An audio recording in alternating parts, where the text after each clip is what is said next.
Israel could be close to agreeing a ceasefire in Gaza after mediators in Paris spent days wrangling over the release of remaining hostages held by Hamas. It comes after demonstrations in the Israeli city of Tel Aviv called for Prime Minister Benjamin Netanyahu's resignation over the weekend.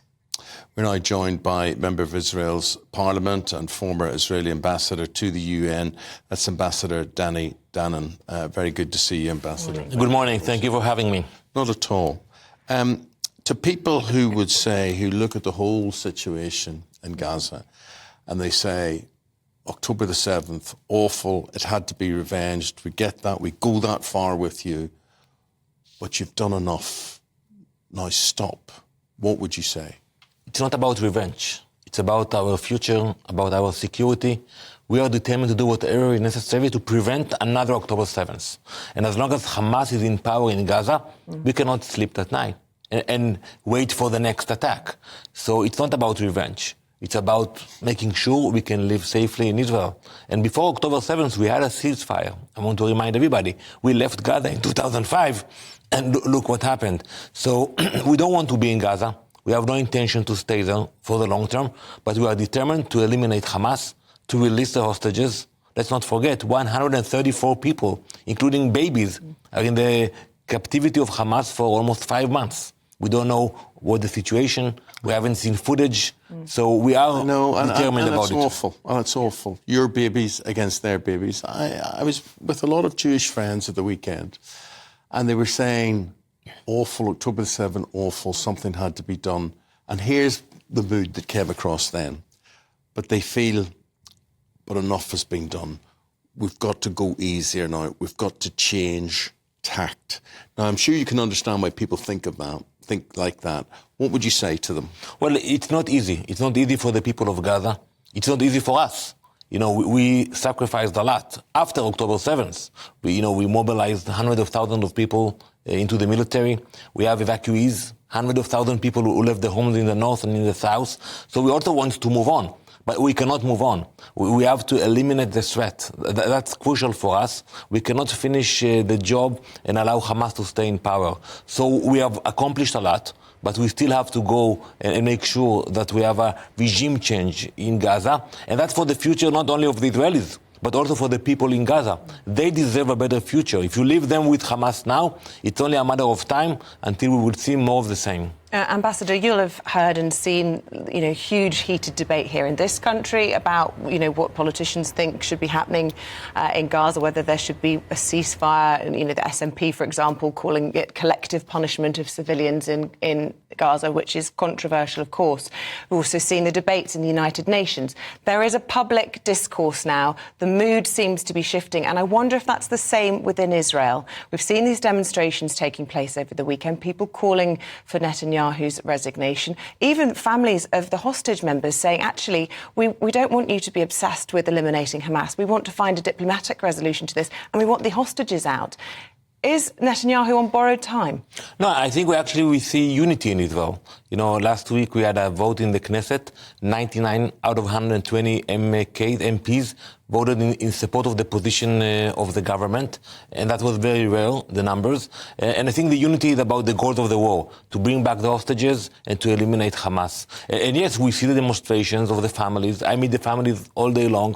And we have no answers. The only answer is to bring their loved ones back to Israel. So now we are conducting negotiations. We don't know what will be the outcome of the negotiations. But, what can you tell to a mother that her daughter, she's in captivity of Hamas? And we know that they are... every day they are suffering from sexual harassment. We have testimonials about what's happening, ongoing atrocities in the tunnels of Hamas. There is no answers to that. So the people of Israel are strong, united, and they demand from the government to finish the job. Nothing less than that. But you say they're united, but for the first time since the October 7 attacks, the police in Israel had to charge protesters on horseback and they had to use water cannon over the weekend. That doesn't sound like a united country. Well, we are a strong democracy. With freedom to demonstrate. People are taking advantage of that. It's legitimate. But at the end of the day, when you read the polls, the people demand from the Prime Minister to finish the job. We can argue about politics, and we have a unity government today. It reminds me of what happened here in the UK during World War II.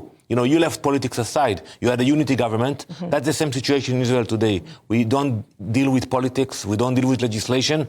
We are focused on eliminating Hamas. And I think that the international community should allow us to finish the job. Otherwise, we will be here again discussing another war in Gaza. Okay, how do we finish that job? There's so much I want to ask you. I want to ask you about security, anti-Semitic attacks in the UK, for instance, as well. But let's go to Gaza again. How do you see this ending? Does this end with a one-state solution, a two-state solution? What happens? Now, I presume you're going to win this. You're going to win this situation, and you will eventually do down Hamas and the PLO and everything to do with it. What happens then? First, we will win. We have no choice. There's no alternative for us. And after that, we will leave Gaza. We have no intention to stay in Gaza. You will leave it under the jurisdiction of? That's the challenge, the day after. I think we should allow regional leadership to grow up in Gaza, which is not Hamas. And it's difficult, because for the last 18 years, Hamas took over everything in Gaza. They controlled Gaza. So now, very similar to what happened in Nazi Germany and in Japan after World War II, the denazification of the ideas, that will be the challenge not only for Israel, but for the democracies of the world, countries that want to support the people of Gaza, to allow new leadership to grow up and to run their life peacefully. And how hopeful are you after what we've seen over the weekend in Paris with these talks, hopefully a ceasefire and release of hostages? Are we getting closer to a deal, do you think? And I know that the Israelis are sending a delegation to Qatar later on this week to continue those discussions. Are we closer than ever, do you think? Well, I cannot go into details, but it's very complicated. Because first, we are negotiating the release of few dozens. It means we're going to leave behind dozens of people. And who knows when will be the next opportunity to release them back. And second, the price. It's a very heavy price. The release of terrorists who were convicted, people who committed massacres in Israel, to release them back into Gaza. It's not easy for us. The Prime Minister instructed the team to continue with the negotiations, and we will have to wait to see what's happening in the next few days. I've been looking into a story about violence against Jewish people in the UK, and it's up fourfold on last year, and it's quite amazing that it is there. But it seems to be the perception that there is on these people because of what is happening there. What would you say? And I know there's a big security conference this week, and there's money being raised to protect Jewish people and whatever. What would you say to Jewish people who are watching us this morning and in genuine fear, whether they live in Manchester or London, for instance? First of all, it's unacceptable. And I expect from the government here in the UK to take the proper steps. It's the responsibility of the governments to ensure the safety of Jews all around the world. And what we see in the last few weeks is the rise of anti-Semitism. And I was shocked, to see the demonstrations in London and New York, even before we entered Gaza.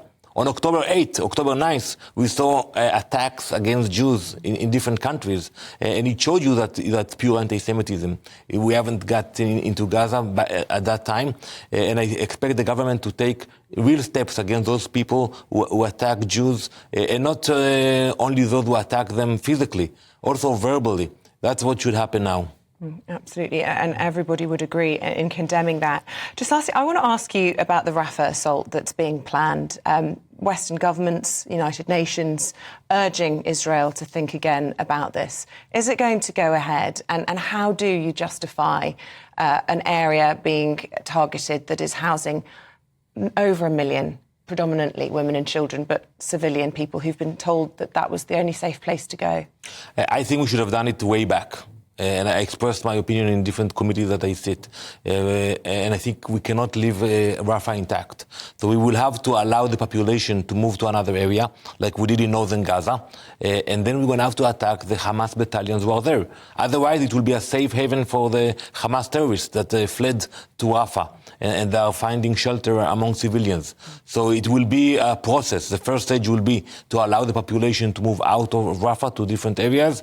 And then we're going to have to fight the 4 Hamas battalions and defeat them. There is no other choice. Okay. Your friends in the world, the people who are supporting you, the people who are neutral, then there are people, there are countries, there are states like Iran. What would you say about Iran and how big a danger is it to this whole situation and the instability there from a state like Iran? I think Iran is a threat not only to Israel, to the people here in the UK, because look what they are doing. They're promoting instability.